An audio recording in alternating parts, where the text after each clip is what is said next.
when they came out saying if you want to win an Oscar right now, you need to have a third of the people working on the set being part of the underrepresented community.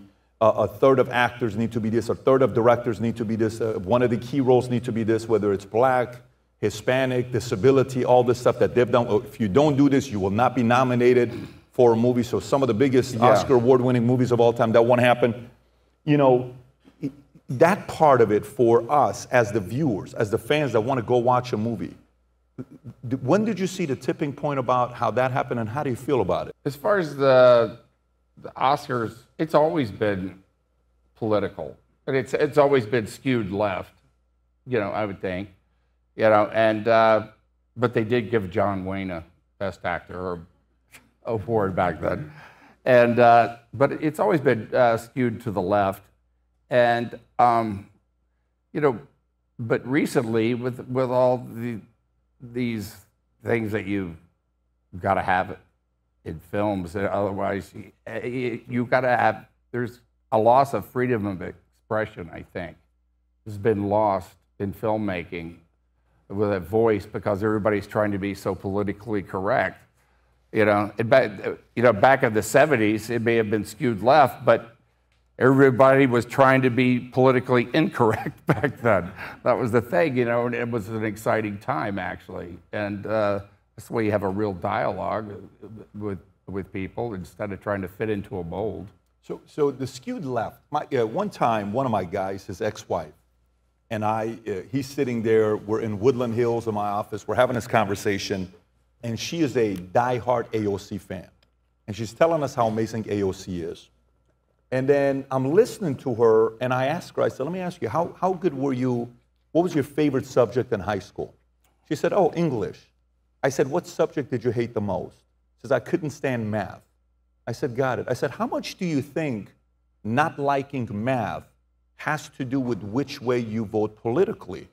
So she said, I never thought about it that way before. I said, because if you like math and you understand the basics of math, you'll understand that capitalism works. It's a great model to have. And even later on, by the way, as weird as this sounds, so later on, we did research here to find out of school teachers in America, different types of school teachers, what they vote for, left or right. English teachers, 98 out of 100 English teachers vote for the left. Art, vote for the left. All of these things, you go 97, 98, 99. There was only one of them where that 98 dropped to 83, and that was math. So if somebody was a math teacher or a physics teacher, 13% of them would vote for conservatives. Why do you think so much of Hollywood is on the left? Is it just because they're more right-brain creative and not a lot of left-brain? Well, I kind of feel like it's kind of always been like that. California itself has gone, it used to be a lot more conservative than it is now, but really over the past, I'd say 30 years, it's really been. You wouldn't consider Newsom a conservative? I said it used to be conservative. A Republican. Ronald Reagan himself was governor of California, and it's really changed, and it's, I don't know, that's just the way it is. I don't know, but the red brain, left brain thing about being liberal or whatever. I don't know. I think there's a lot more conservatives that are actors. They just are afraid to talk about it more than anything else. Then my question would be, who's imposing the fear, though, Dennis? So because a lot of actors, I'll do a podcast with Rogan, or I'll do a podcast here myself. One of the directors from movies that I absolutely love, I go to LA, he says, let's have dinner together. I have dinner with him. He says, you have to realize, pre-2020, I was a liberal. He says, now I'm more of a libertarian. I'm center-right. This stuff doesn't make any sense to me right now. I said, who is putting the fear in these guys where if you're a conservative, you have to say, I'm an independent. You have to kind of keep it to yourself because God forbid you come out too much on the conservative side, you may get fired, unless if your name is Clint Eastwood. They're worried he's going to shoot them or hurt them because it's a risk if you go after Clint. Clint Eastwood, John Wayne, and Charles. Yeah, they're going to do something. Get away with it. Well, I actually have been an independent all, all my life. I did, recently, I did Piers Morgan, and he asked me who I was voting for, and I said, I'm going to vote for Trump. Because, he said, are you ready for that? He said, get ready for the blowback, but my thing is that it's really about our Constitution. And once I wasn't going to vote for Trump this time, even though I voted for him in 2016 and voted for him in 2020. I thought maybe we need to calm down and kind of get together. But when they started using the justice system to go after him, that was kind of like the last straw, because we have a Constitution, and that's precious. And start getting into that, I'm definitely voting for him. Have you spent a lot of time with him? Yeah, I've played golf with him. How is he behind closed doors with your relationship with him? He's actually a pretty good golfer. He may fib a little bit like everybody else, found my first one. But then he'll put it like two feet from the cup, from 160 yards away. He's very funny, and he's, I really believe his heart is for the American people. He's authentic. That's what I do know. So you're saying Kamala's not authentic? I mean, that's an insult right there when you say something like that. Still trying to figure out those suits that she wears. But,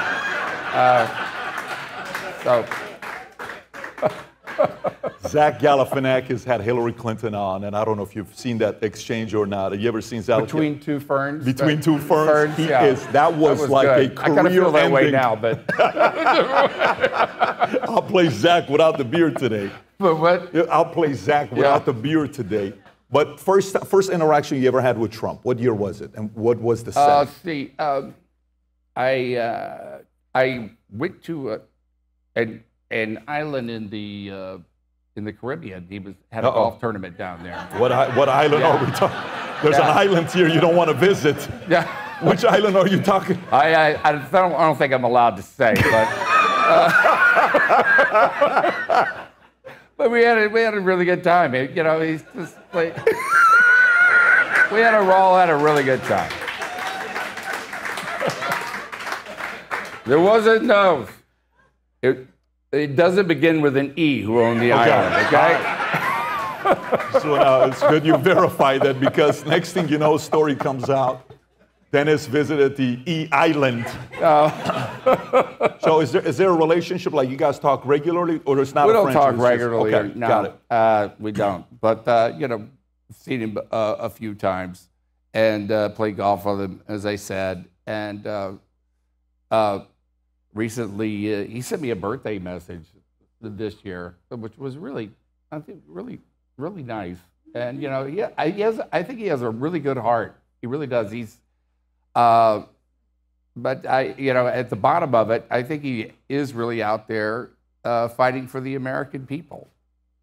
I think a lot of people probably from his side would agree with you. So you said you're an independent. In your mind, for somebody, when you say you're an independent, what does an independent look like? Well, an independent votes is not a member of either party. I mean, for instance, like I told you, I voted for Jimmy Carter. I voted for Reagan twice. I voted for Ross Perot. I voted for Clinton once. I voted for Bush once. I voted for Gore too, actually, at the time, because it was like, let's keep this party going. The economy was sailing along, and we had a surplus. Then I voted for Bush the second term. Yeah, I voted for Obama once, and then when the red line came that said don't cross, and they crossed it, and he did nothing. I didn't vote that year. Only time I never voted. So not a fan of Romney. Yeah. But the last 3 times has been Trump. So. I don't think it's ever happened before since Franklin Roosevelt, where you could vote for somebody 3 times. Except in, It's slightly different. Well, where were you going with this? He said, Except, you know, you vote when you're dead people vote. That's right. In these uncertain times, if there's anything we need, is we need people to believe the future looks bright. So if you've heard about me saying this mission to you, we're on a mission to get 1 million people to wear this gear, and this is what we're doing. If you buy one of these hats, there's a category of buying one hat, getting the second one free. If you haven't yet worn this gear publicly, go ahead and test it out. Buy some of the gear, wear it in public, and see how many people will stop by and say, you also watch Valuetainment? You also follow PBD Podcast? I do too. Place your order. Go to vtmerch.com, click on the link above or below, place your order, and represent the VT and the PBD Podcast gear.